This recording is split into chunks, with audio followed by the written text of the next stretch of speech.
Okay, let's get started. Hopefully we have a shorter class today. It's really cold. So we have several topics to talk about today. First, I want to show you some real world examples of buffer overflow. So the vulnerability we learned so far. Then we talk about two different defensive approaches. One is address-based layout randomization. Another one is system call firewall. And we are going to learn how to defeat the first one. Okay. So first, some real-world vulnerabilities, buffer overflow. So this is the one you are looking at right now on the screen. It's called the Morris Wall. So one of the most famous one in history.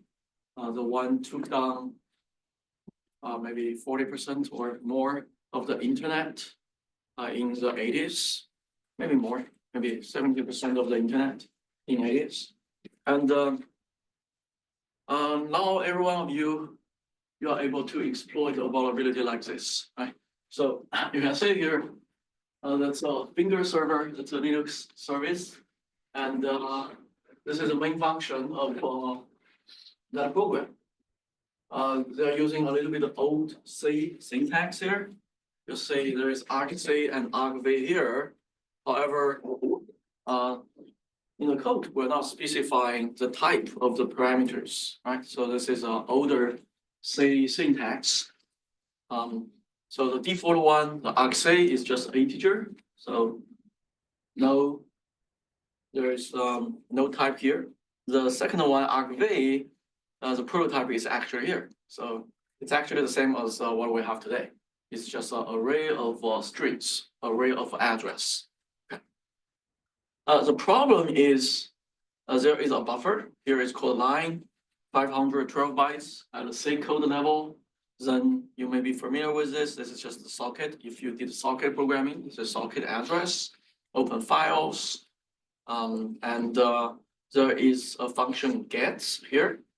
Is getting the input from the std_in from the and the output that store that in the line. However, I think the std_in here may be changed to a socket somewhere. Obviously, the input is not from the command line in this case. When they started the program, maybe they already, before this program, maybe they already changed because I do not really see it here. So here P looks like a pipe or something, maybe. This one looks like a pipe. There's no comments here, but I think they already changed the socket to this. So it's actually getting input from the network. So this is a vulnerability in the, not really Linux, the Berkeley software distribution, BSD, released in the 80s. So that's a vulnerability you are familiar with and you can exploit. So another quite a famous vulnerability was in the FTP server. So we do not really use FTP anymore, but it was popular 20 years ago. It's a file transferring protocol.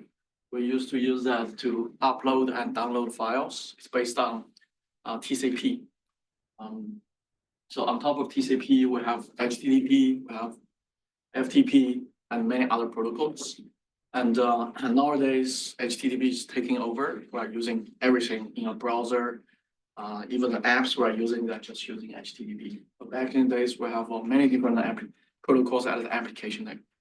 So this is also a vulnerability in the FTP server.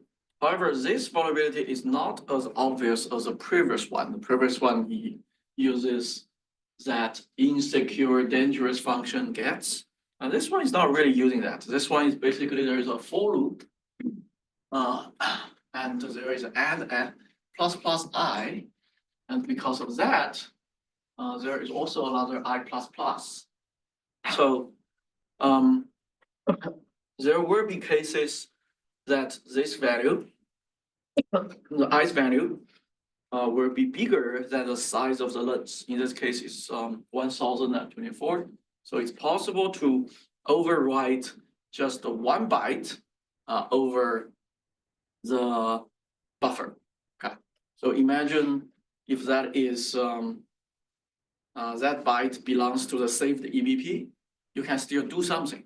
Or if that byte belongs to an authentication variable, right? You can still do something. Probably not much, but if you find other vulnerabilities or somehow you are lucky, this can still lead to arbitrary code execution, just 1 byte. So those examples are a little bit old. The previous example was also 24 years ago. So now I'm showing you another example, which is very recent. This is, I think, last semester. This is from last semester. So this is a vulnerability found in an EV charging station. So this is probably something you can get from Amazon. So those kind of charging stations, maybe $200, some of them more expensive. Then this charging station uses this Gecko OS, and most of those devices are embedded systems. They do not really have a command line interface or even GUI interface on the device. You use an app to connect to that, right? So the vulnerability here is in this piece of code.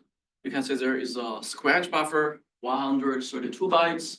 Then there is a formatted message buffer, and then you can send some data to this program, which is running on that charging station, and that program will read your input and expand that string to some longer string based on your input.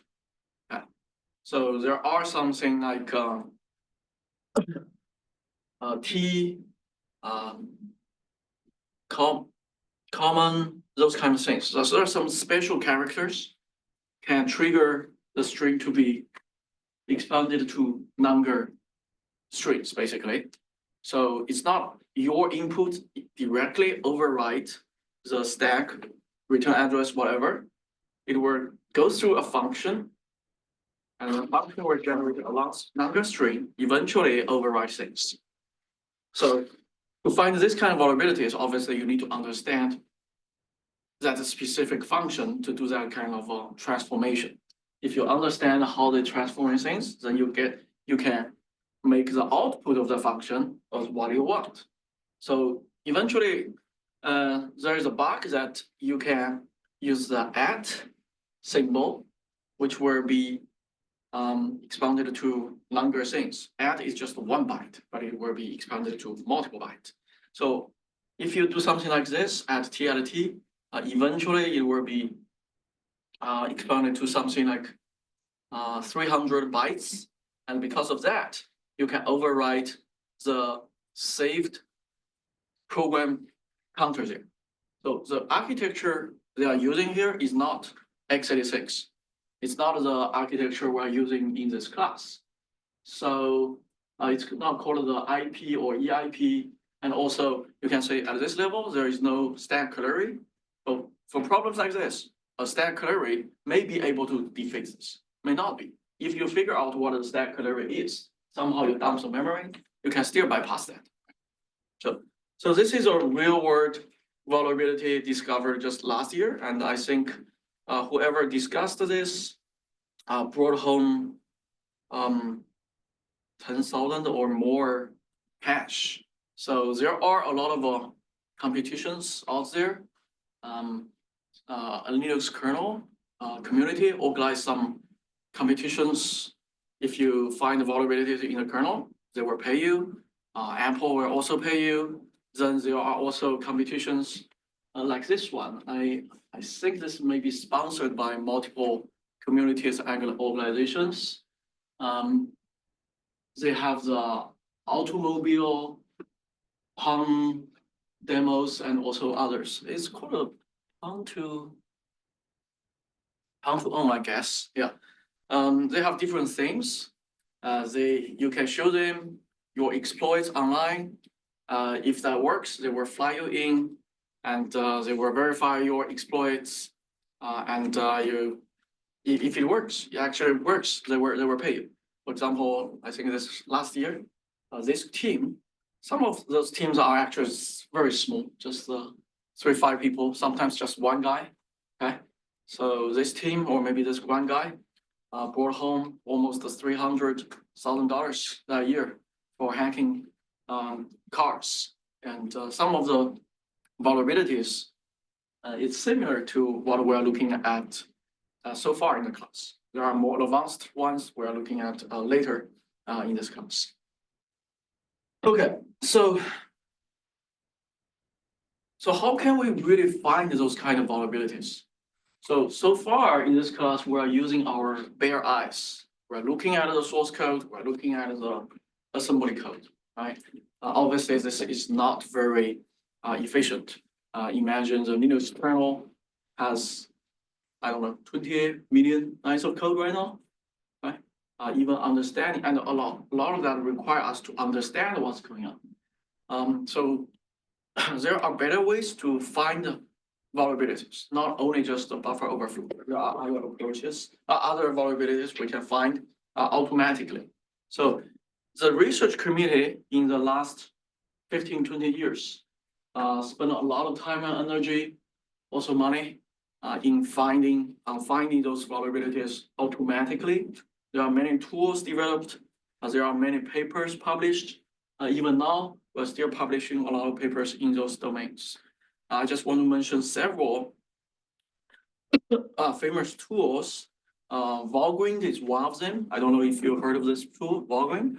So this tool is not designed for vulnerability discovery at the very beginning. Okay, it is basically a dynamic program analysis framework that on top of that you can develop all kinds of tools. And the memory safety or memory vulnerability discovery is one application of that on top of that. So this is a very, very complicated tool. So not many people are using it right now because it's really difficult to use. Well, not that difficult, but still. And also it's kind of expensive because it's dynamic program analysis. Give this tool a binary, it will lift the binary to some kind of an intermediate language. They have their own intermediate language. Then they will instrument on that intermediate language, then recompile everything back to binary. Okay, very complicated. The community behind this is big. Many people have been working on this. Then another direction is just to use formal methods to prove this program is safe or secure. One of the famous tools in this area is calc, and to understand this tool also takes maybe a year or two to fully understand the tool. So some of you are doing this. Are you working on this, right? Not that way, but Okay. fuzzing. You work on fuzzing. Oh, you work on fuzzing protocols, right? Yes. Not the fuzzing programs. Yes. Yeah, I'm got here. Yeah. So calc is one of the tools that you have a piece of C code. You first need to translate your C code into the calc language. Then you need to prove that with the help of calc to prove there is no buffer overflow. But you also need to define what is buffer overflow because calc doesn't really know what is buffer overflow. So you need to define what kind of security properties you want to prove. But of course, with large language model, I think now it will be easier to translate, say, from the calc. With those large language models, should be much easier. Then there are many other static and dynamic approaches to find bugs. One of the very, very effective one, a lot of advancements in the last maybe 10 years, I feel, is fuzzing. And I feel 15 years ago, we do not really see so many fuzzing systems. Almost 10 years ago, one of the Google employees developed something called American fuzzing logic or law. AFL, yes. And that has been a very successful tool to fuzz C programs. And the idea behind that obviously applies to fuzzing other programs as well. The idea of fuzzing is to say how we can tweak the program, okay, makes a program enter an infinite loop or trigger a segmentation fault by feeding it with some random input, okay? But the idea of random here is obviously not uniformly random in the whole space, because the space is huge. Imagine any program, the program we have been looking at, they take command line arguments, they take input from stdin. So most of the programs, they can take very long input, right? So the whole input space is huge. You cannot just do them one by one. If you keep doing that one by one, it takes maybe hundreds of years. Then the idea is, how can we somehow mutate some of the input? Those input can trigger bugs. Then we mutate them a little bit, so the new input can trigger new bugs or find new passes. So AFL is based on one heuristic is if we can explore more program passes, then we may trigger new bugs. If some of the part of the program was never executed, then we definitely are not triggering bug in that piece of code, right? So the idea is we want to, so that is called coverage based. We want to cover the control flow graph of the program. Higher coverage, the higher the better. The AFL is designed for that. And combined with AFL and fuzzing, there are other approaches like symbolic execution, where you do not execute the program with concrete values. So far, all the programs we're looking at, we give it a concrete value, and it will behave on that concrete value. What if we give the program a symbolic value, which means if there is a predicate, there is a branch, the program needs to execute both branches because it's a symbolic value. It doesn't really have a concrete value, so it cannot decide which branch to take. So it will take both branches, execute both of them, and eventually when it reaches some point, it will calculate how we get here. How we get here, then we compute what kind of a concrete value can help us get here. And we use those concrete values to help fuzzing. But of course, I think AI and the large language model can help us find vulnerabilities. Now we are finding much more vulnerabilities than 10 years ago, not because there are more vulnerabilities, because the technique we're using right now are much more advanced. So that's basically what I want to talk about the real world examples and some approaches about finding vulnerabilities. So in this class, we do not really cover how to find vulnerabilities. Previously, I offered another class called Advanced Software Security. So in that class, it's a follow-up class of this one. In that class, we talk about how we can use those approaches to automatically discover vulnerabilities. But in this class, I only want you to focus on doing everything manually, understand every byte of your exploit before you use those fancy tools, because by using those tools, you may not need to understand what's going on. Any questions so far? We're good? Okay. Then we are moving to ASLR. So last week, we talked about several approaches to defeat buffer overflow. We talked about shadow stack, which basically there's another copy of the stack. Actually, we're working on a paper on that. Then we talked about stack cookie and how to bypass it. So in next week's homework, you will bypass that, even though I showed it last week. I feel we're moving a little bit too fast this semester, so today we'll slow down a little bit. Yeah, next class, we'll do maybe even next two classes.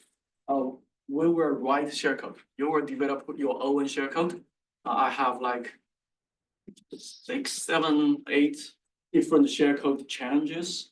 And you need to develop your own share code to get the facts for those. And after that, we actually have the midterm. So in the midterm, I will not ask you to develop any share code. Some of them takes long time to develop. So that's why we are going to do that in the class. I will do that with you guys. So today we will talk about address space layout randomization and secure computing mode. Two popular features deployed in our existing systems. The first one is ASLR. A little bit of history about this. This feature was first proposed in 2001. There is a team, I think their name is GS Security, I don't quite remember. So they developed a patch for the Linux kernel. They called it PAX. And obviously at that time, it was not directly adopted by the Linux kernel. So it was a patch to the Linux kernel. And that patch implemented the user space ASLR for the first time. User space means we randomize the applications running on the OS. So far in the class, we are only hacking applications. We're not hacking the kernel. Then open BSD picked up the idea 2 years later, implemented in their OS. Linux picked up several years later to implement this in the mainstream Linux kernel. Before that, it's just a patch. Windows started to have this in the Vista kernel for kernel and also user space. Apple, Android, they all pick them up. So now all the devices, most of the devices you are using, your laptop, we all have this. So you can do a simple test later. You can say they are all enabled. However, this is not well supported in embedded devices, especially those devices without a memory management unit. Those devices, they usually only have a physical address space. The entropy there is not enough to randomize things. And also it's difficult to randomize things. You need to physically move things. If you have an MMU, you don't need to physically move things. You just change their mapping, right? Now, if you put everything in a physical address space, it's harder. There has been some papers talking about how to do that in embedded devices, but I do not feel it will be very practical in the near future. But those are good research topics. Okay.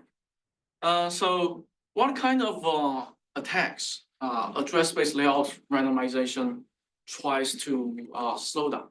So obviously, this is not an approach that can eradicate the problem, just to slow down the attackers. So far, when you overwrite the return address, you need to return to your share code, right? Or return to a specific function. So far you already noticed that all the functions, they are always at the fixed address, right? But your share code may be at slightly different address. And to increase your chance of success, you actually put a huge knob step in front of your share code, right? So the idea of this defensive solution is we can actually randomize everything. We randomize the functions, we randomize the data. So every time the program is launched, they will be at a different address. So make it harder to jump to low-end addresses, right? So the current Linux for the userland applications, those things are randomized. First of all, when you run a program, the program have an executable, which is loaded into memory. the executable has many different sections, has a text section, data section, BSS section. So they are randomized only if the program is compiled as a PIE program, position independent executable program. We'll talk about that later. So basically, this is a compiler's job to compile that to that specific, to follow some specific rules. Then the global offset table, the PRT table we talked about before. PRT is procedure linkage table. They are also randomized if the program is compiled with PIE. However, some other memory regions, they are always randomized when ASLR is enabled by the kernel. For example, the heap. The library is actually, you can consider them part of the heap. They're always randomized because those shared libraries, when they were compiled with PIE, position independent code. So they can be randomized. Heap is always randomized, and also stack is randomized. So far, we've been attacking the stack, but most of the times we're using a relative address to EBP, right? EBP minus something, EBP plus something. So the program is only, the instruction in the program is only accessing EBP minus something, EBP plus something, not an absolute address. So that can be easily randomized. mmap usually is also used for loading libraries, and you can also load other things. They can be memorized, randomized, and also the Linux gate, which is to speed up the system calls, can also be randomized. So then let's take a look at the executables. How we can compile them so they can be randomized. So the concept here is called position independent executable or position independent code. Okay? So the concept is very easy to understand. That's a piece of code that can execute at any place. Okay? So most of the instructions, they can execute at any place. Let's say I have an instruction, which is exclusive or EAX. So obviously this instruction can execute, doesn't really matter where I put this instruction, right? Because it doesn't reference to other memory locations. So they can be executed anywhere. Even some memory related instructions, they can also be executed anywhere. Like to get the buffer's address, I will use a load effective address, a register, then EBP minus something, right? So the EBP's value is only determined at runtime. So this instruction can be executed at any place, but not every instruction can do that. Some of the instructions we saw before, there's a call instruction. The call instruction can use an absolute address or a relative address to call a lot of function, right? If it uses a relative address to call function, which means the distance between this call instruction and the address of that function has to be fixed. So the whole thing can be position independent, but you cannot randomize two of them independently, right? Then if there is a call instruction use absolute address, then obviously that function has to be there. Otherwise, it won't work, right? So when we compile programs into position independent code or position independent executables, we're trying to remove those kind of instructions, replace those kind of instructions with instructions that can be executed at any place, which means we cannot hard code some values, some information such as function address. So far, all the functions I use, I didn't really disable PIE, but we disabled ASLR on the server. So I already asked the TA to enable that. So I hope they already did. Let me check if you did.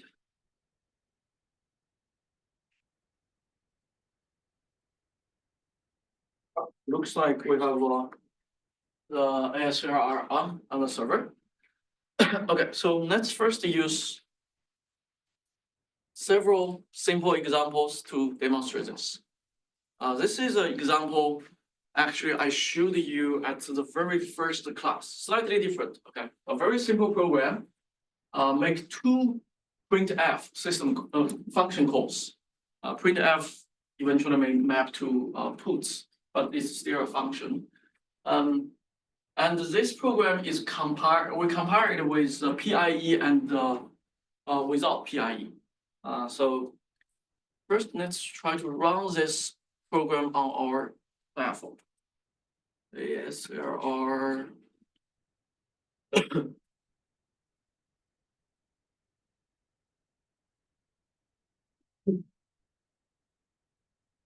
Let's try no PIE first.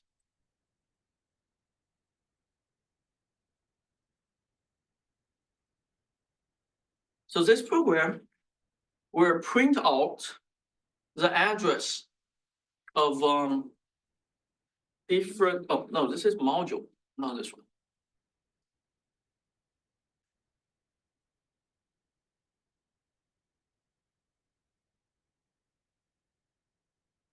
Can you turn the light off? That's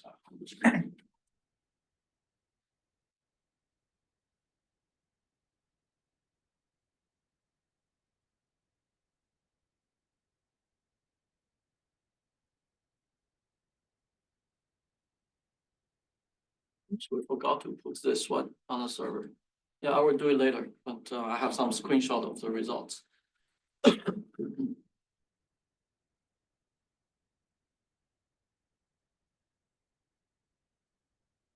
So this program will just print out one string first, then print out the address of the main function, right? Because the server already enabled ASLR, which means if the program is compiled with PIE, then the main function should have a different address every time. But if we didn't compare with PIE, the program or those main function may have the same address, right? So if we look at the disassembly of this, we will put this on the server later. The left-hand side, we have the PIE version. Right-hand side, we have the no PIE version, which is the version we have been looking at.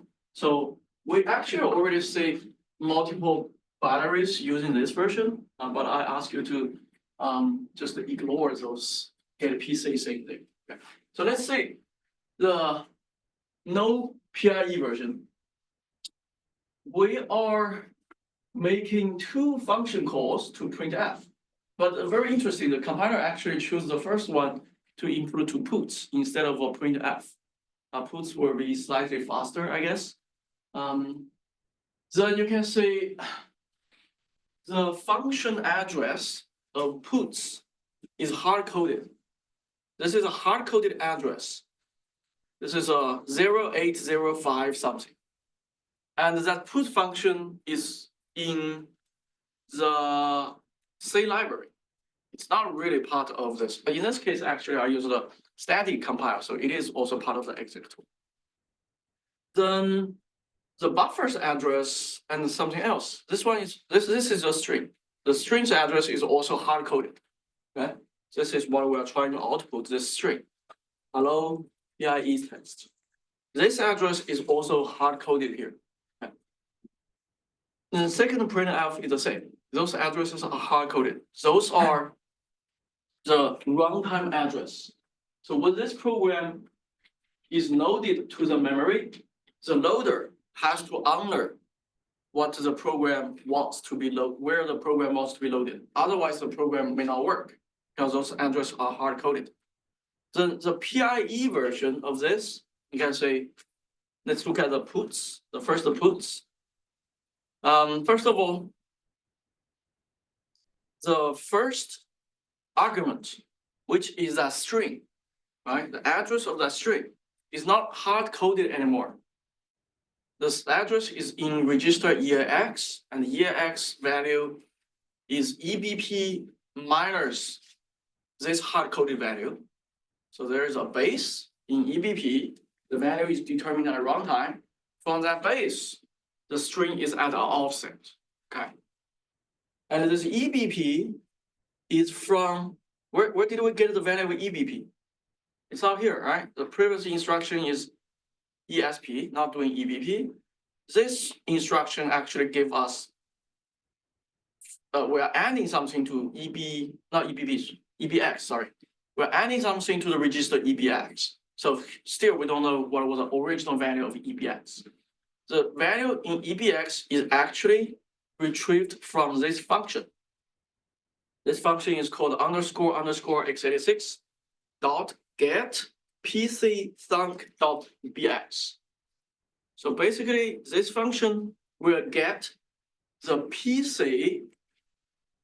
PC's value to the register BX. What is PC? Program counter. So it's trying to figure out where I am at runtime, because we don't know the address at compile time. Okay. At runtime is figure out where I am and put that value into BX. Then from there, I'm trying to get where is the string is. It's at some offset. It's plus this value and minus this value. We get that string's address. Okay, make sense? So which means that string's address, the distance between that string's address to this instruction's address is actually still fixed. Okay, at least in current implementation. Okay. So this is a 32-bit version. 64-bit version, similar. The difference is in 64-bit version, the instruction set is even bigger. We have instructions that can directly use RIP, the register RIP. Okay. In the 32-bit version, we do not really have an instruction that can retrieve the PC's value. We cannot just do move PC to BX. There's no such instruction like that. It will be an undefined instruction. But in 64-bit, we can do something like that. We can use RIP here, then we add an offset, and then we get the value. But the idea here is the same. So the 64-bit version is even faster than the 32-bit version of this. Next class, you're going to use this trick to write some shellcode. And next class, most of the shellcode we are writing will be 64-bit instead of 32-bit, because actually writing 64-bit code, the shellcode will be easier because those kind of tricks. Yeah, you have a bigger instruction set. Go ahead. So is RIP randomized every time we run the program? RIP. RIP. So RIP, you can say when the program is loaded to the memory, it is always loading to different addresses. Okay. Because of that, every time you execute that instruction, RIP will have a different value. Right, and the offset can stay the same. The offset is the same. Yeah. That's a current implementation. If you want to make the implementation more fine-grained, even the offset, everything can change. The idea, technically, everything can change. There are papers talking about this, but the performance may be not good. So next we want to,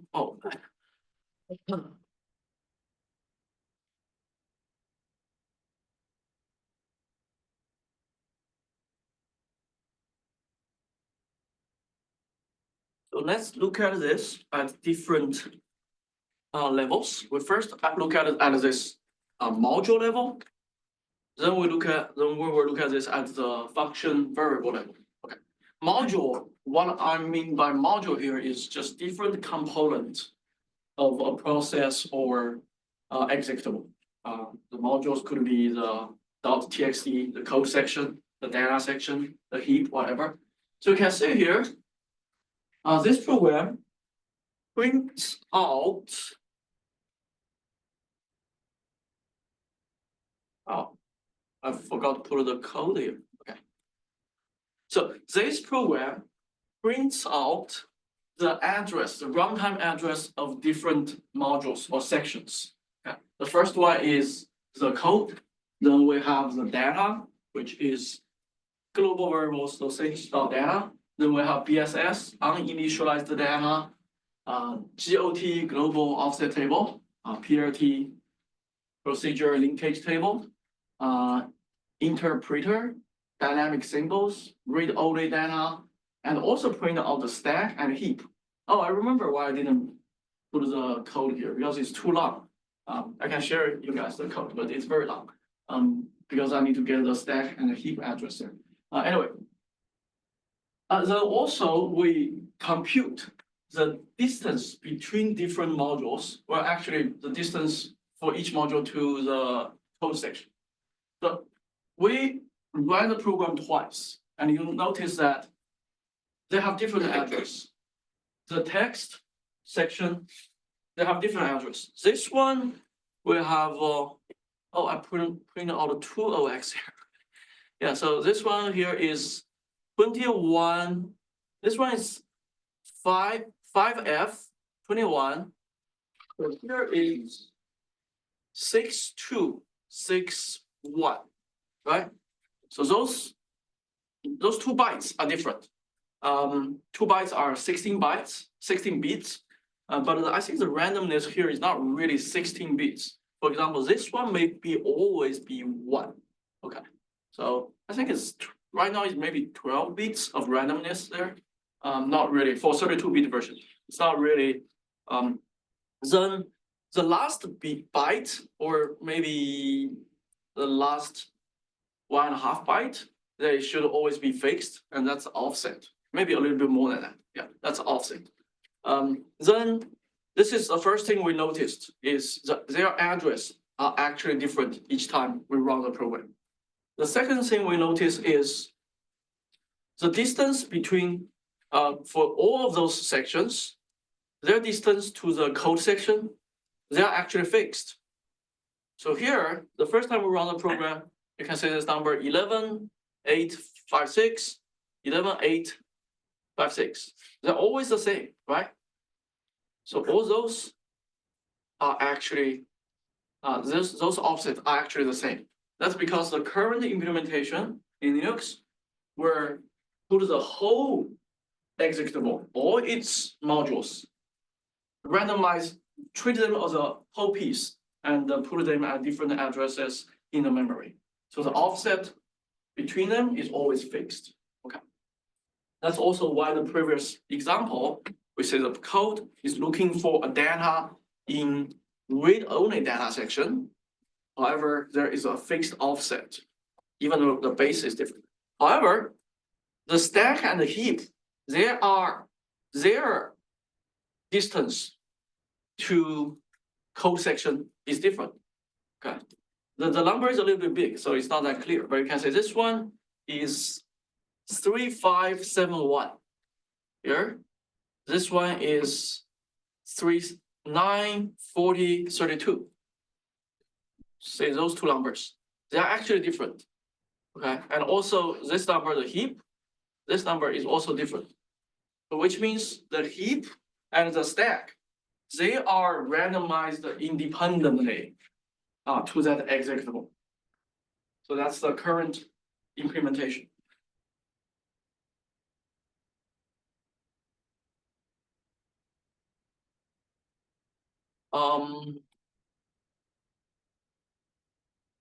This is the version, the 64-bit version, you will see the same results. The numbers will be different, but the principle is the same. Also, we have the PIE disabled version, and oops. So the server has ASLR. However, PIE is disabled. So like I said before, when PIE is disabled, which means the executable itself is not, you cannot place it anywhere, then everything is hard-coded. So we can see those examples. The stack and the heap, they are still at different address.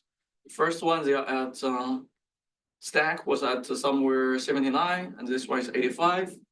However, the code section, they're at a fixed address. Okay. Because you place them in different address, they won't work. Then let's look at a more detailed example. Look at the symbols. We have 3 global variables, 2 integers, 1 initialized, 1 not initialized. The initial, both of them should be in the data section, .data. Then there is a pointer, points to a string. The string itself should be in the read-only data section. The pointer is actually in the data section. So this line of code. So we're actually looking at 1 variable and also another constant value string in this case. So this part actually goes to the read-only data section, and this P is a variable because this P can be changed. Right? This string you're not supposed to change it. This P will actually go to the data section. So we have the main function printing out the address of everything. First one is the C library functions address. So this is C library. If this program is dynamically linked, the C library will not be part of the executable. Okay? When the executable is loaded to the memory, it will the OS will also load C library, or maybe C library is already there to load that. Then we have the module or executable functions address. So those functions are part of the executable itself, part of the L file itself. Then we have the global variables. We also compute their distance, the distance between them. Then we have uninitialized global variables, then local variables. So here there is a function called compute. Compute will call add and sub. And both of them will have some local variables and may also reference to global variables. So, but we know those local variables, they will be on stack, right? So if we run this program,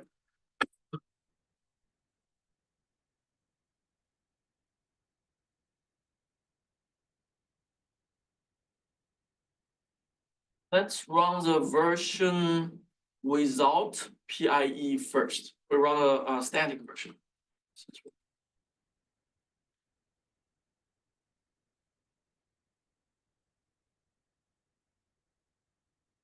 Let me.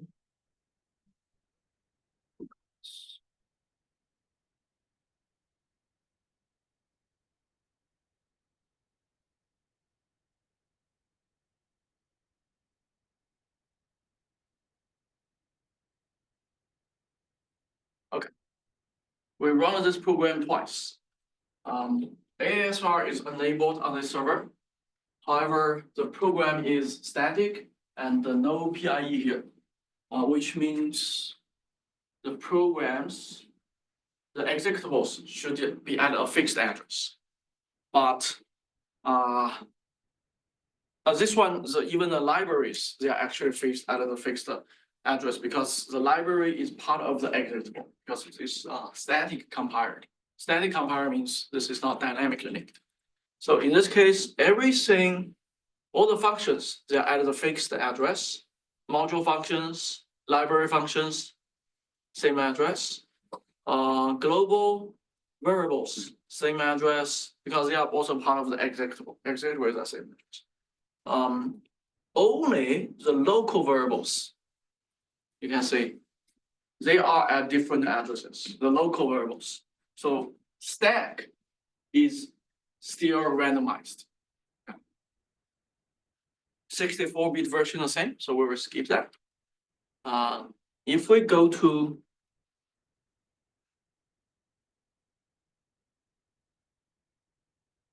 symbol, for this one, let's look at the 64-bit version.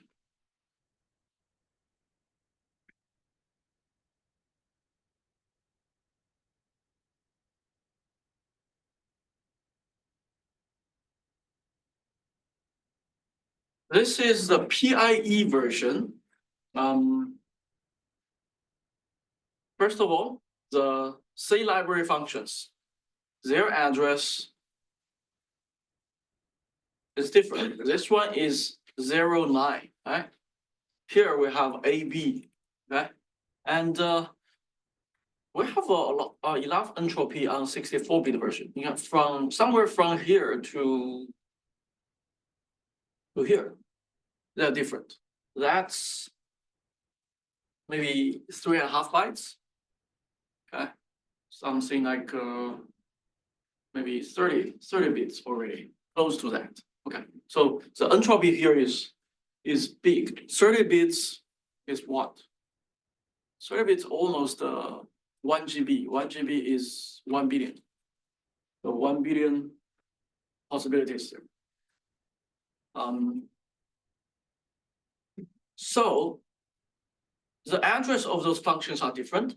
However, the distance between those functions in libc, they are still the same. So this one, you may say why this number is this big, because this FF basically is a selective number. Okay. I didn't sort them, so the selective number, and this is a smaller number. But you can see those are the same numbers. So distance between functions, they're the same because they belong to the same C library. The C library is placed at different locations, but the whole piece. Okay, so inside of the C library, everything has the same distance. Then for the main function, we also have different address. This one is EC something, this one is 6B. Okay, quite different. And the distance between, so here we are printing out the distance between the main functions and the other functions. They always have the same distance, BD, 7C, and whatever, right? They have the same distance. However, the distance between the main function and printf, or the main function to memory copy, they are different, you see? Because the C library and the executable itself, those are two pieces of data or code, and they are randomized independently. Then we have global variables. So the distance between those global variables to the main function or other functions, they should be the same because they belong to the executable. See, K, the distance between K and main, it's the same. Okay. Uninitialized, actually the same thing. The local variables, they obviously have different address. In this case, so here is 7B, here is 7C. So that's basically how at the symbol level, it's consistent with the module level, obviously. Okay, so the overhead for PIE for 64-bit is actually quite small, as we saw that code with maybe 2-3 more instructions. That's it. But for the 32-bit, it could be slower because you cannot directly address using the EIP register. So they had to write a function for that, and you make a function call and return. So things will be slow. Some research said it's like 3%. So how do we bypass this ASLR? Okay, what we are going to do next is to defeat this ASLR. Like we said, it's one way to slow down the attacker, but not necessarily eradicate the problem. First is we can utilize some address leakage vulnerabilities or bugs in the program. We already know different modules, they are loaded into memory independently, but within a module, intra-module, the address is fixed. If we know one of the variables or symbol at one module, we know that address, then we actually can figure out everything in this module's address because they have a fixed distance, right? So we only need one address leakage somewhere. Then sometimes some of vulnerabilities do not really require, some of the exploit do not require us to know the full address. In the homework you did this week, the last challenge, no, there is a 64-bit, I think it's return line or return 8. Return 8, yeah, returning to print flag, right? Yeah, you're returning to print flag. And it requires you that return flag's address start with maybe 3 bytes of zeros, right? But you cannot really override that 3 bytes of zeros because of command line, right? So the trick there is, you just do not overwrite that. Because where you are overwriting to already has 3 bytes of zeros already there. Okay? You don't have to overwrite that. Okay? Also, did anyone notice that sometimes if that address is online or something, you cannot. So how many of you? Everyone noticed that? Okay. Okay. So do you know why it doesn't work? Oh, yeah, I printed out my input, because it thinks it puts a tab in there, so then Yes. the program thinks that you have 3 pieces of input. Exactly. Too, But why that's a tab? because that's what it is in the ASCII character. Exactly. So the 0 line in ASCII table is a tab. So the program will treat it, so that input basically is treated as 3 command line strings there. Okay. So what you can do is you jump to another place, for example, the instruction, the next instruction, which have the address of 17 or something. Okay. Or you can jump to in the middle of print a secret, yes. Of course, there could also be some micro-architectural vulnerabilities, which we will talk a little bit at the end of this class. Because the boundary between micro-architectural attacks and memory attacks, the boundary is very blurry now. 15 years ago, it's not the case. 15 years ago, not many people are using cache side channel attacks to attack the memory, or the approach is called row hammer. Row hamming, anyone heard of that? Row hammer? It's basically a phenomenon that if you flip one line of the DRAM, flip means you change all zeros to 1 or change all 1 to 0, it will influence adjacent line in the DRAM.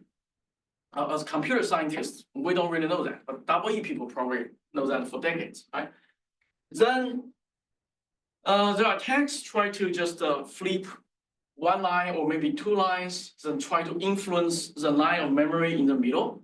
That's called the row hammer attack. What if the line in the middle has a very important variable, like the authenticated, something like that, right? Then you can change from 0 to 1. So those kind of attacks are still quite, I would say quite new, because they're not really at the memory level we're talking about, but it's not at the instruction set level, but lower level. But all those attacks can be performed just at the instruction level or even higher level, like browsers.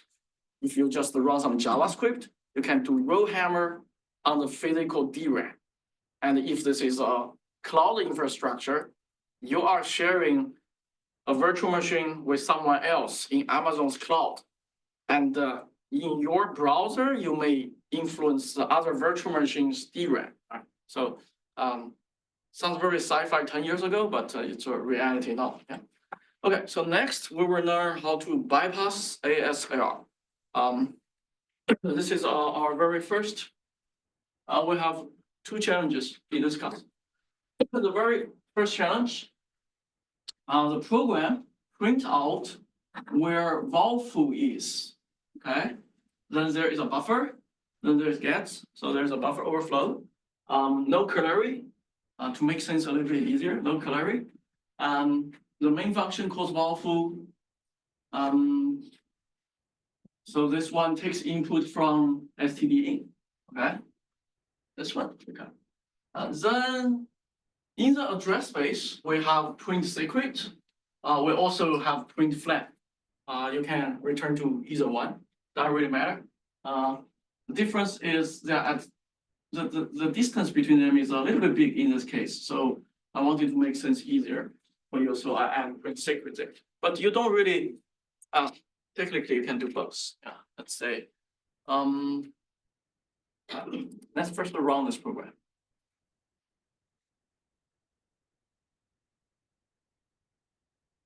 64-bit is the same, 32-bit is easier.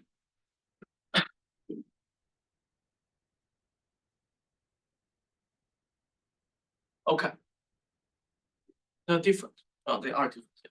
So see, every time we run this program, we got a different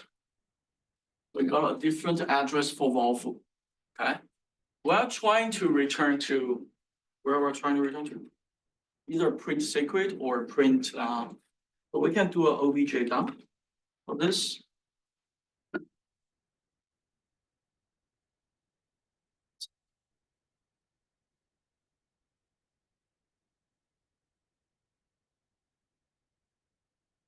So here we only have the offset. So we have Volvo at this address, 1389. We have print secret at 134D. We have print flag at 126D. Okay. So when we run this program, we know that Volvo is at this address. The last 2 bytes are 9389. Okay. And we know its offset is 1389, which means we know the base address at runtime. Use this address minus an offset, we get the base address. And the base address plus the offset of print flag or print secret, we can get their address, right? Say that again. So this address is the runtime address of Volvo. And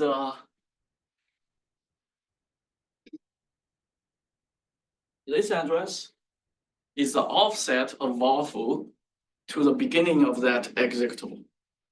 Okay, so if we use that runtime address minus this one, what do we get? We get the runtime address of that executable, the beginning of the executable. Then we plus the offset of anything else we want. Then we get the runtime address. Make sense? But isn't that offset changing every time? No, the offset doesn't change because it's part of the executable. The executable is randomized as one piece to different addresses. Okay. But if you're talking about the C library functions, their address may change. That requires a different techniques to do. Actually, that's also not that hard because remember, I showed you demos of what I call the lazy binding. When you call the function twice, the first time you call into the stop. The second time actually you also call to the stop, but the stop already knows the address of that, so it will be much faster. Okay, so when you call C library functions in an executable dynamic linked, you are not directly, the point is you are not directly calling to the C library function, right? You are calling into the PLT table, the procedure linkage table. You're calling into there, but that table is part of the executable. So that table's the entries address to your functions in the executable is still fixed. So calling to entries in that table is equivalent to calling to the C library function directly. And we are in the dynamic programs, we're actually calling into that table. So you can still call into or return into C library functions because of that. Okay. So the idea is very simple here, right? You get how to do that. But this one, it's hard for us to type the values there. That's why this one we actually use a script to do that. Make things a little bit easier. Okay. So the tool we are going to use is called Pump Tools. It's a Python 3 library, very popular for hacking. If you do any real world CTF, binary CTF, you probably will use this one. It will be much easier. Very powerful tool. It can even find you raw gadgets, those things, which we were talking about second half of the class. So this is Python 3. First, we will load this binary. Okay, this is our binary. We need to change the name of this, of course. So this elf, this is a Python class. So it will load that binary and pass that binary as a Python as an elf file. From there, we will also say in the future we're talking about this binary. So we put an elf here and context dot binary here. Then P process. Then we are creating a process from that binary. So you do not in command line you do not need to type that. Go ahead. Is context from the Pwn library? Yes. Okay. So then here we are creating a process. So when we create the process, it is still a setuid program. After that, we already know that the program will print out val_foo is at where, right? So we're trying to receive some data, and it will stop after we receive the at and white space. Okay, because after at and white space, at and white space, we are going to get the address. Okay, so we get an address which is a string. We change that string. So from here we receive another line, and for that line we actually receive that string. Then we change that string to integer, and that string, that integer is val_foo's address. We're creating in val_foo. Then we set that elf's runtime base address, which is elf.address. That's the base address for the whole elf. To that val_foo, that's the runtime address of val_foo. The program just told us the address. Then elf.symbol of val_foo. So this one gives us the offset basically, okay, which is it's in the elf file. That's why it's elf.symbol. Elf always provide all kinds of interface. So here we are using symbol interface. There is also PRT interface to get the address of some PRT entries or things. So the approach we just talked about we may use that. Okay. So here then we are setting this to this elf's address. After that, so at the beginning, this address is just 0. So that's why, so all the symbols, they only have the offset. Now we are setting that, then everything is updated. Now everything we have an updated runtime address. Then we have our exploit. We have 20 bytes of buffer. Then after that, we just need to add the print flags address. Okay. This elf, we already know the runtime address of that. Then we change that to 32. It's a 32-bit machine, a 32-bit program. Then we just send that. Then we just print everything. Okay. So that's how it works. The 64-bit version, basically you need to change the buffer size and also change this interface to 64. Okay. Let's try this. We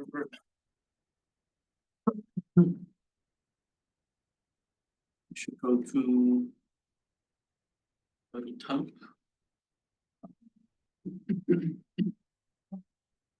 Oh, we really need a loader. Just temp.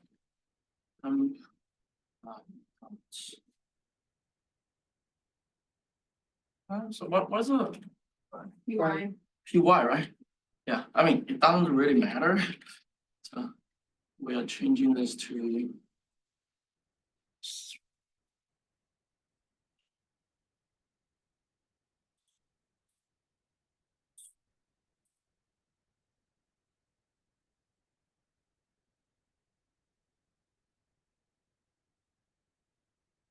we have the same issue. Okay, this one is correct. This one is correct. This one is correct. Oh, this one, everything is just this I use. Looks like it should work. Oh, this program we need to change the name.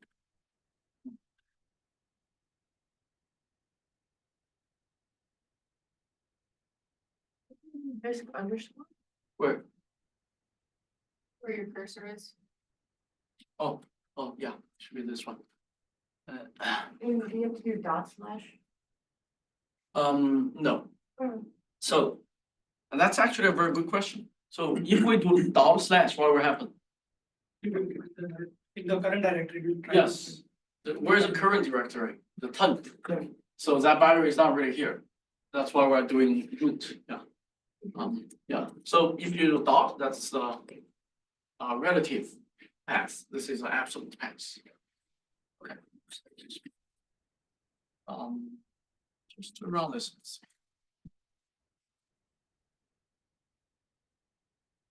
Oh, I'm not there.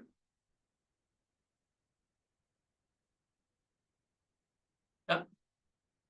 There's some error, but that really matter. We get a fact, right? So we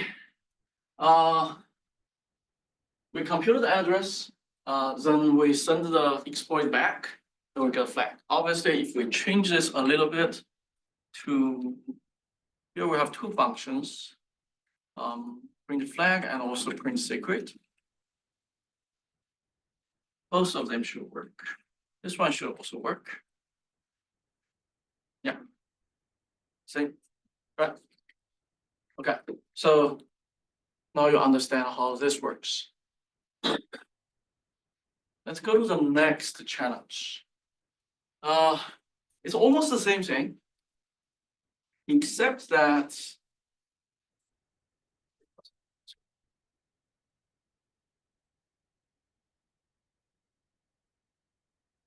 so the buffer is 8 bytes.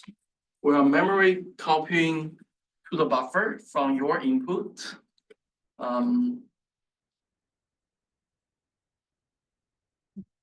Do you notice what's the difference here? No, not memory. Memory copy is one of the difference, but not important here. The input is not from SCDI. What? The input is not from SCDI. Okay, that's another difference, but not important. If you're the hacker, can you use the previous exploit to get this one? And why we cannot get this one? We need argc to be 2. to get Okay. the- Okay, that's where your input is. Yes. Fix the With no module choice. copy. Huh? With no choice. Where's the address? Yes, this program is not printing you out the Volfus address at runtime. Okay, so how do we hack this one? We're not getting the Volfus address at runtime. GDB every time will also be different. Right? You can GDB it, but you get a different address. Yeah, The offset is the same. Can you just like overwrite? Not all the bytes, but just some. exactly, right. So, yeah, you're right there. So right here, we have 4 bytes of address. Let's say we have AA, BB, CC, DD. And we already know that not the whole address is randomized, just a part of it randomized, right? Like 3.5 bytes there, right? Then, and this byte is not randomized, that's offset. So if we randomize every time, this part will be different, okay? But there will be a return address on stack. So we're overwriting the stack of Volfu, okay? So whose return address should be somewhere in the middle of main function, right? And we don't really know the value of those 3 bytes, but why does it matter? We do not overwrite it. We only overwrite the last byte. Then we can go basically, we have like 25 bytes, 256 locations we can jump to. And the print secret is actually at one of those locations, as we did GDB before. Not GDB, object dump. So let's see how we can do that. Yes.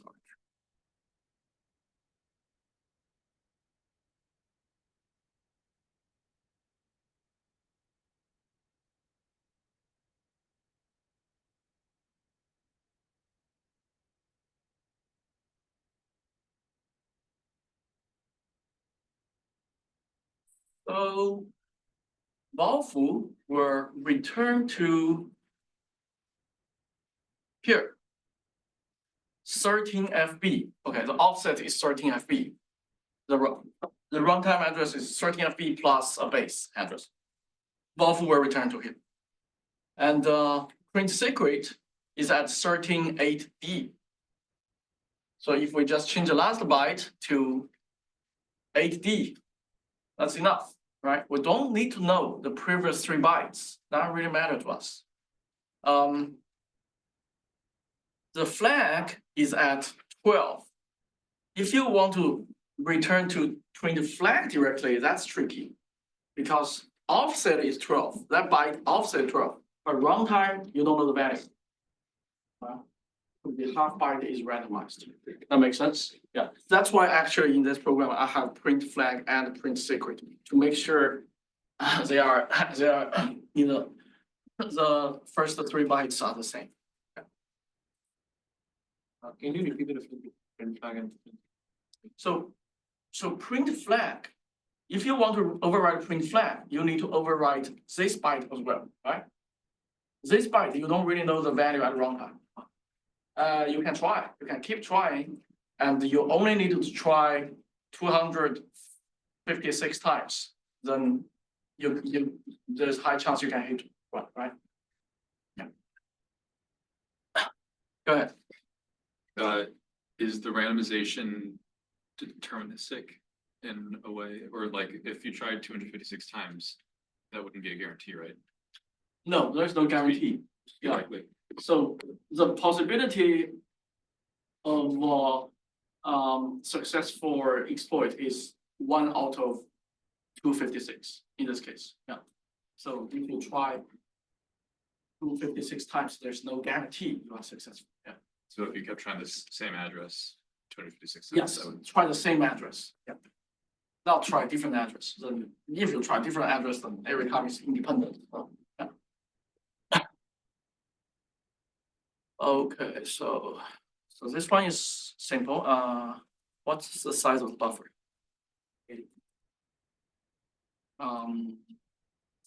16. Yeah. So we need a 20, right? And this one is command line. So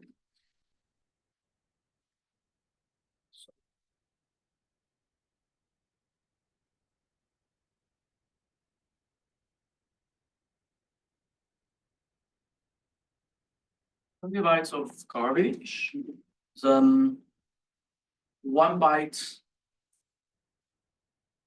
8D. That's it. We don't need anything else, right?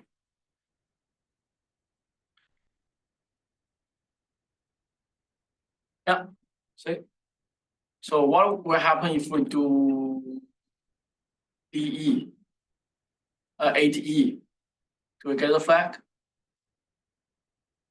One just a little bit further. Yeah, you're right. I think we're getting the flag. Yeah, let's see. Where is that? Yes.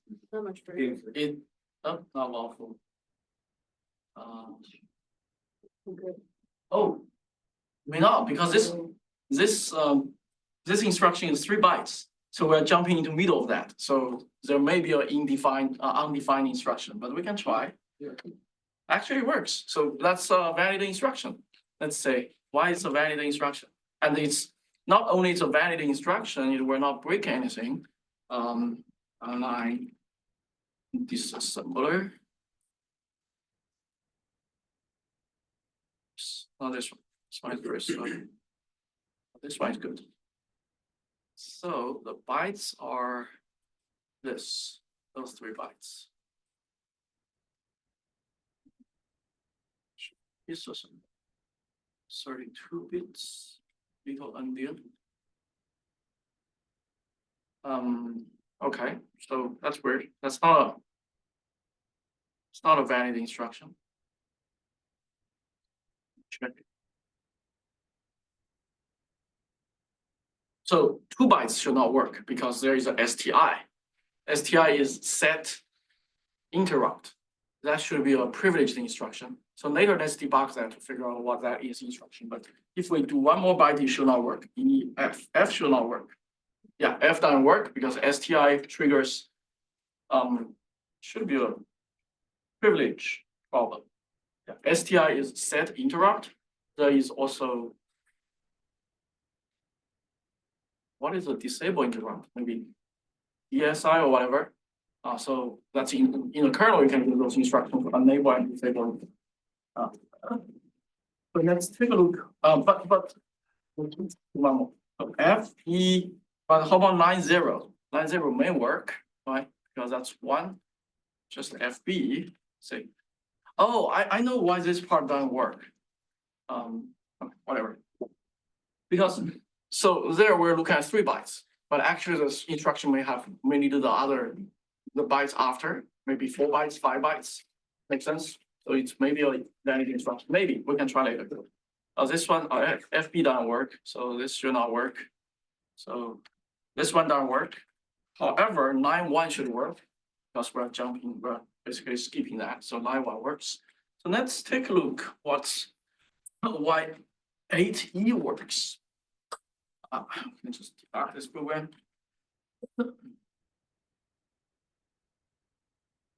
Copy this. Should be 8E. Copy this. We set a breakpoint at. Should we set a breakpoint? So it should be under valve, right? Yeah. Let's just do the valve. And we run this one. E. Okay. And we. Oh, I forgot to run this. Let's run this one. Now we're in valve full. Eventually we are returning. Okay, so we basically need this one. Set breakpoint here. We.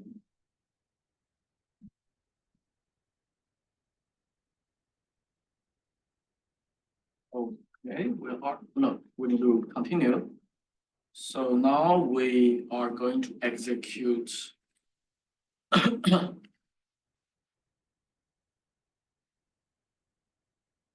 We're going to execute the return instruction.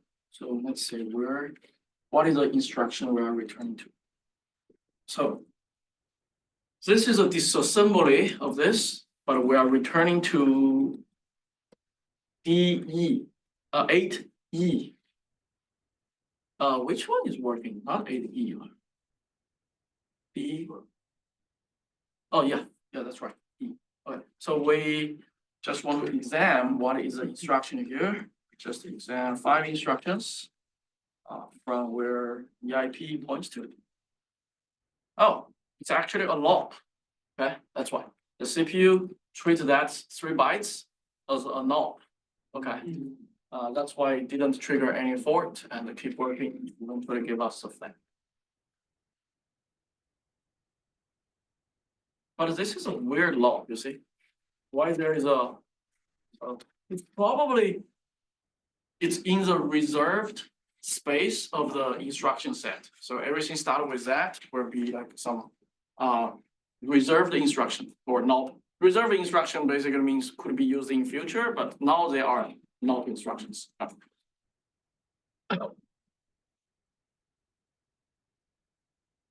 Okay, so you see there are many ways to defeat this. So far, the limitation is those modules, executables, libraries, they are randomized as a whole piece, okay? And also, the randomization only happens when a program is loaded into memory, when the program is launched. So it has the same problem we saw before as a stack clearing. Okay, if you fork a program, it will not be randomized. So you can use the brute force approach, similar approaches to break programs that fork itself. So this paper published 8 years ago was trying to address that fork issue. It says that we're going to randomize programs when they are forked. Okay. This is not easy because you do not always fork the program when the program starts running. The program has been running there for 20 hours. Then you decide to fork it. Okay. But now you need to randomize it. the program may have a lot of new pointer variables in a heap pointing to each other. Now you need to focus them, you randomize them, then you need to make sure they still points to a valid address, the correct address. So that's why this is not easy. It's actually quite difficult. Then here is another paper published recently. So we wanted to work on this problem. Then we had this idea. Then we did a literature survey, then only to find someone has have this paper under review. That time we researched, it's under review. It's actually from my collaborators, but I didn't know they are working on it. Anyway, so this paper is to do address space layout randomization on those microcontroller embedded systems. Those devices do not have memory management unit. Okay. First of all, the challenge is not enough entropy. So you just say that even with 32-bit machine, the entropy is probably 20 bits. No, maybe 12 bits, something like that. That's small. That entropy is very small. 12 bits is 4,000 cases, right? 4,000. That's not big. You can brute force that. Then, but even in this case, this is virtual memory address. So for those devices, we're talking about physical memory address. Even though the address space is 4 GB, the actual physical memory could be only 200 KB. So makes the entropy even smaller. Okay. So how do you increase the entropy? The paper used approach is to, they do not only randomize the executables or modules as a whole piece. They break down each function at the function level. Each function could be randomized at different address independently to give a little bit more entropy. Okay. You can even, I think maybe you can even randomize inside the function, but still you cannot extract too much entropy out of this. So this is another related paper. Any questions for ASLR? So far so good? Okay. Then the next difference technique. There is another technique we will talk about after the midterm. It's called reload.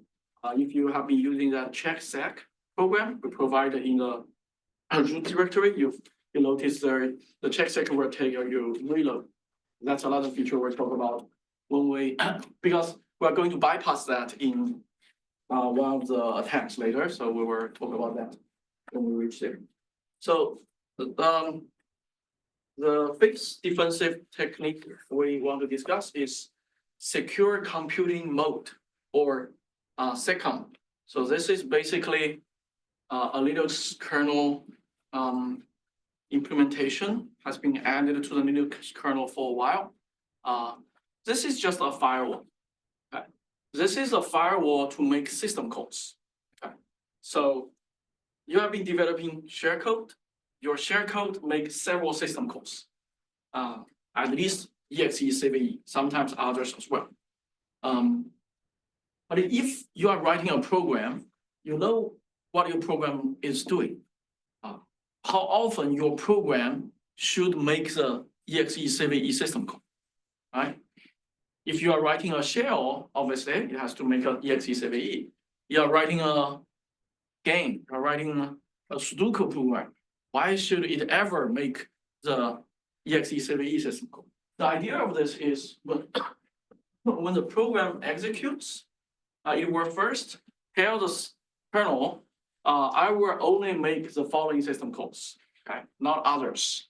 Then the kernel will allow certain system calls and block certain system calls, and it has very complicated rules can based on the parameters, not just as a type of system calls. This was first developed 20 years ago, merged into the kernel really quick. Also, Android also has been using this. There's another feature called BPF. That's a new kernel development, which has been very popular in recent years. It's a very powerful kernel extension method, and there are some security issues as well. Okay, so here's an example. we have two versions of this code. We will compile this with that macro enabled and also disable that macro there. So if we disable that macro there, the program only has two lines.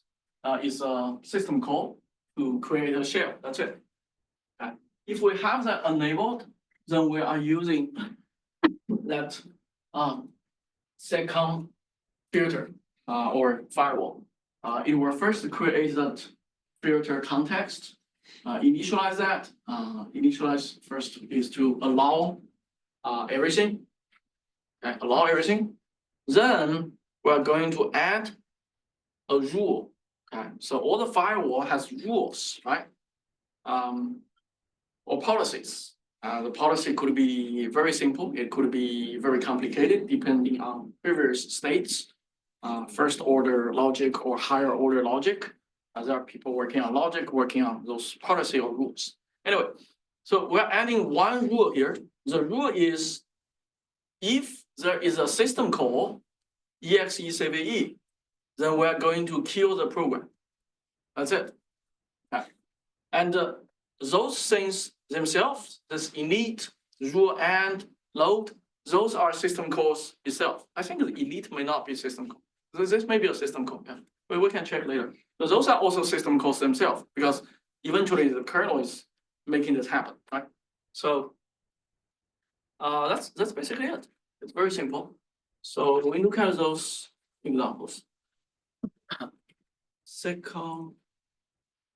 Oh, this one is called a law. A law where only have that execve basically. So we run this allow, then we are getting the flag because the program here is directly executing cat and cat the flag. That's why we're getting the flag. With this firewall enabled, we go to disallow.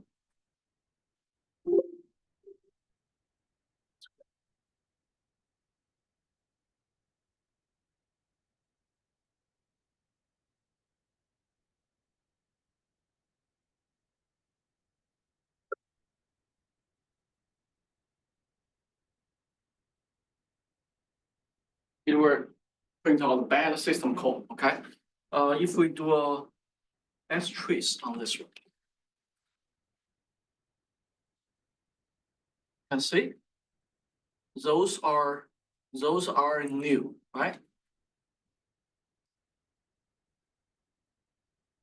Those system calls were there. Those are special system calls called Seccomp system calls. Those system calls were there because you are setting up the firewall, everything. So after you set up the firewall, so actually multiple system calls, more than the number of function calls. Then after you execute the execve, it detects that it's a bad system call, print out, exit. That's it. Okay. So very simple security feature, and only those ones can be adopted in real world. Go ahead. For Seccomp, so where do you define policy? Does this is go requesting like access? So this is policy. But it's included in the executable, right? Yes, I see, okay, yeah. yes. So technically, you can inject Seccomp system calls to change the policy. That's what I thought. Yes, your exploit can be quite complicated. Yeah, it's possible. But also you can also set the Seccomp policy as after this one is done, you cannot do any Seccomp policy anymore. Yeah. Mhm. Okay, that's any questions? Other questions? We're good. Okay, the homework this week is quite simple as far as I remember.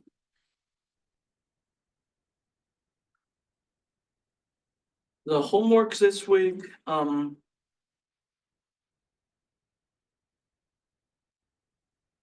is this the homework? Oh, this is what you did last week. Oh, yeah, this is new, yeah. This one is actually quite simple. I demoed most of them, maybe the week before last week. Then there are several new ones. This one is new. The last one is new. But it's not that hard, okay? It's just maybe 10 lines of instructions. You understand that, you know how to exploit this. But this is a vulnerability we haven't seen in the class, but it's not that hard. Go ahead. Is it gonna be harder now that ASLR is enabled? We are going to disable this. Oh, ASR, yeah. For the homework, we will disable this. Next week for the share code, we will also disable that. So when you do the homework for ASLR, we will enable that. okay. Mhm. Okay, cool. If no other questions, I guess see you guys next week. Okay, next week we are going to write some share code in the class, okay? It's a lot of fun. We're going to write code to, yeah. You're going to write some very small share code. So far the smallest you see is 3 bytes or something. You're going to cut that down to 14 bytes, I believe. There's a challenge to cut them down to 14 bytes. There is a challenge to, I'm going to sort all the bytes of your share code. From big to small, which means, yeah, there is another challenge that you can only use ASCII printable characters. So from uppercase A to lowercase a, something like that. There is a challenge that you cannot use system calls directly, so you need to dynamically changing your share code at runtime, so you can make system calls. Don't remember what others, but yeah, it will be fun. It may take 2 weeks to do that. So. Then for the midterm, it's mainly things before the shared coding part. Okay, but I will not ask you to develop shared code in the midterm. Okay, see you guys next week.